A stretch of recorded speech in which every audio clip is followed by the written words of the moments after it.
ölkəmizə. Mahir Qurbanov, Qafqaz İbero-Amerika Düşüncə Mərkəzinin rəhbəri və İspan dili ölkələr üzrə mütəxəssis olaraq fəaliyyət göstərirəm. Bizim əsas işimiz məhz İspan dili ölkələrdə, İspaniyada və Latin Amerika ölkələrində Azərbaycanımızın təbliğatını aparmaqda, oranın kütlə informasiya vasitələrində İspanca çıxışlar etməkdir.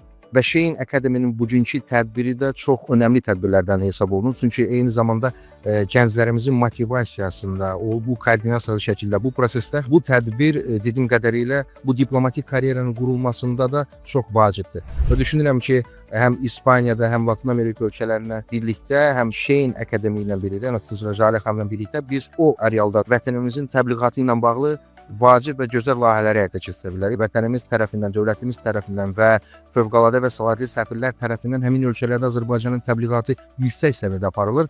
Ancaq biz də bir vətəndaş olaraq, bir politoloq olaraq və xüsusilə də bu istiqamətdə işlər aparan insanlar olaraq əgər hər hansı bir məsələdə işlər görə bilirsə, nə xoş bizə.